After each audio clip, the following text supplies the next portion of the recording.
Welcome back. آفاق صاحب, کراچی میں کیا ٹارگٹ کلنگ میں کمی آئی اور نو گو ایریاز جس کے اوپر آپ سپریم کورٹ میں جا رہے ہیں, کیا وہ ابھی بھی ایگزسٹ کرتے ہیں؟ ملک صاحب, ٹارگٹ کلنگ میں تو قدرے کمی آئی ہے اور اس کا کریڈٹ جاتا ہے سپریم کورٹ کو, کیونکہ حکومت نے تو کوئی اقدامات نہیں کیے کسی دہشت گرد کو گرفتار کرنے کے لیے یا قاتلوں کو گرفتار کرنے کے لیے. سپریم کورٹ نے کیونکہ اداروں پر بہت سختی کے ساتھ احکامات دیے تھے اور اس میں ڈی جی رینجرز کو بھی, آئی جی کو بھی, اور تمام لوگوں نے وہاں پر عدالت میں پیش ہو کر انہیں یقین دہانی کرائی تھی, جس کے بعد ٹارگٹ کلنگ میں تو قدرے کمی آئی ہے. لیکن نو گو ایریا اب تک ایگزسٹ کرتے ہیں, اس میں کوئی شک و شبہ نہیں. کتنے نو گو ایریاز؟ پورا شہر ہی نو گو ایریا ہے. State with in state Altaf صاحب بنا چکے, وہاں الطاف کی مرضی کے بغیر کچھ ہوتا ہی نہیں ہے.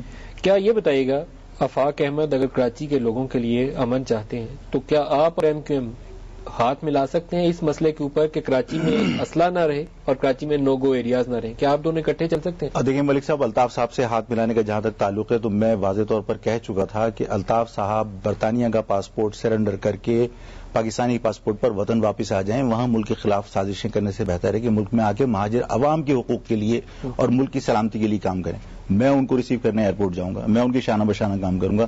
تو میں اتنی بڑی بات پہلے کہہ چکا. تو اگر وہ وہاں بیٹھ کر کراچی کا امن تباہ کریں یا ملک کے خلاف سازشیں کریں, ان کا جو ٹونی بلیئر کو خط تھا وہ بھی اب منظر عام پر آ چکا کہ ٹونی بلیئر کو انہوں نے خط لکھا عیسائی کے خلاف.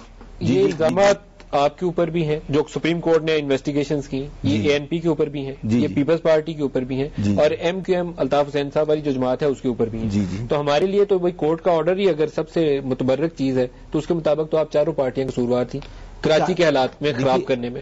کراچی ہماری پارٹی کے حوالے سے کہیں سپریم کورٹ کے آرڈر کے اندر فائنڈنگز میں ان کی یہ نہیں ہے کہ مہاجر قومی موومنٹ دہشت گردی میں ملوث ہے. ٹارگٹ کلنگ میں تو سب جماعتوں کا رول آ گیا تھا. جو آئی ایس آئی نے بریف کیا اس کے اوپر ہمارے پاس جو رپورٹس آئیں اس میں بھی اب سب جماعتوں کا رول آیا. اس میں مہاجر صرف میں الزامات چھوڑیے, الزامات میں نہیں جاتا, ماضی گزر گیا, اللہ کرے وہ ماضی دوبارہ نہ دہرایا جائے. ہم امن کے لیے کیا کر سکتے ہیں آپ؟ امن کے لیے جس طرح میں نے آپ سے کہا کہ ہم کوشش یہ کر رہے ہیں کہ ہم ڈی ویپنائزیشن کے لیے تمام سیاسی جماعتوں کو ایک نقطے کے اوپر متحد کریں, جمع کریں, مشترکہ جدوجہد کریں. ایم کیو ایم کو بھی دعوت دیں گے؟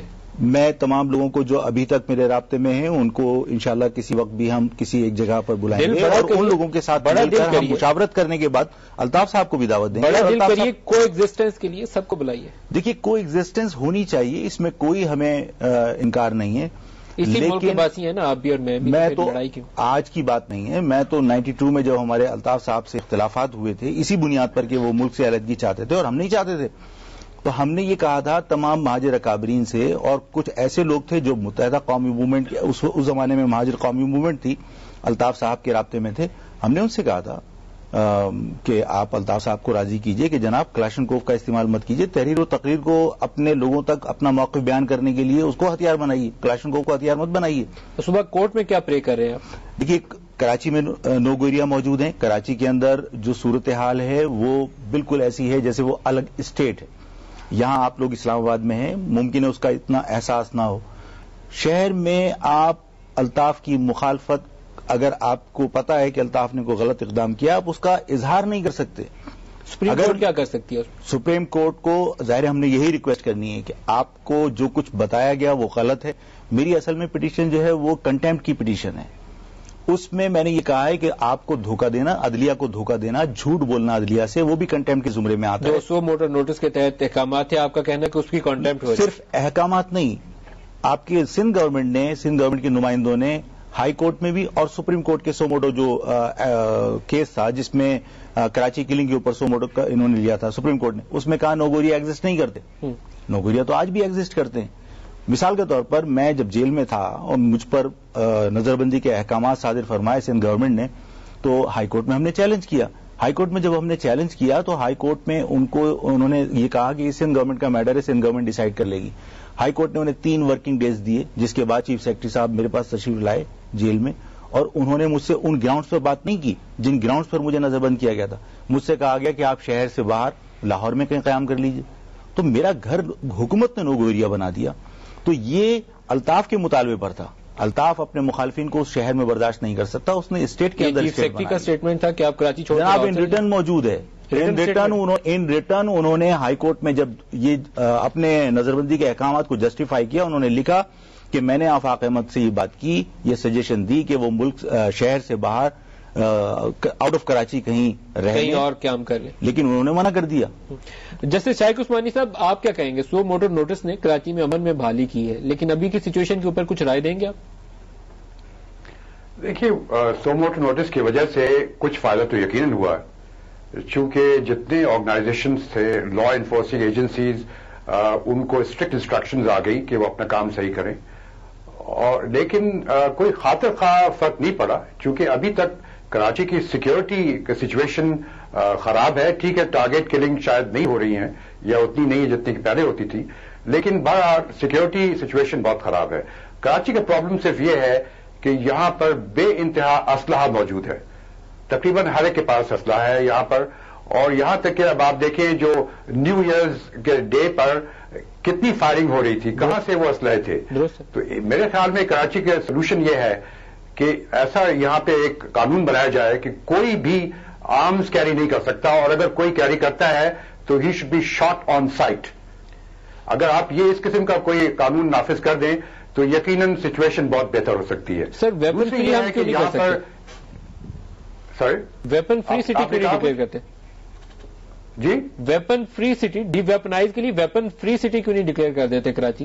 جی، وہی مقصد کہنے کا یہ ہے کہ آپ اس کو انفورس کرنا پڑے گا، صحیح، اور آپ انفورس اسی طرح سے کر سکتے ہیں کہ اگر آپ یہ کہیں کہ اگر کسی کے ہاتھ میں ویپن دیکھا گیا تو he will be shot dead on sight. بالکل صحیح ہے۔ اور اگر ایک آدمی کوئی مارا جائے، اس طرح 2 آدمی مارے جائیں ویپنز کیری کرتے ہوئے، تو آپ دیکھیے گا کراچی میں کتنی جلدی امن آ جائے گا۔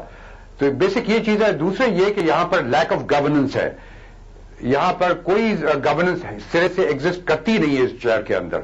شہر چل رہا ہے، اپنی مرضی سے چل رہا ہے، کوئی اس پہ کسی کا کنٹرول نہیں ہے۔ درست ہے۔ تو اس کی ذمہ داری جو حکمران ہیں ہمارے سندھ گورنمنٹ کے، ان کی ذمہ داری ہوتی ہے۔ آفاق صاحب، آپ فرمائیے ڈی ویپنائز کے اوپر۔ جی بالکل، سیدھی سی بات یہ کہ آپ اگر قانون کو صرف سیاسی مخالفین کی آرمز ٹوئسٹنگ کے لیے یوز کریں گے اور اپنے جو حلیف لوگ ہیں ان کو شیلٹر دینے کے لیے آپ اس قانون کو استعمال کریں گے تو امن کیسے ہوگا؟ کیا آپ حمایت کریں گے کہ کراچی کو ویپن فری سٹی ڈکلیئر کر دی جائے؟ بالکل، ہم تو ڈی ویپنائزیشن کی اگر ہم بات کر رہے ہیں تو اس کا مقصد یہی کہ آپ اسلحے سے پاک شہر کو بنائیں، مکمل طور پر تمام گروپ سے اسلحہ لے لیا جائے۔ جی دیکھیے، اس میں کہیں یہ تاثر لینے کی ضرورت نہیں ہے کہ یہ آفاق احمد اس وجہ سے یہ بات کر رہے ہیں کہ الطاف حسین کے پاس اسلحہ ہے اور ہم جو ہے وہ الطاف حسین سے خوفزدہ ہیں۔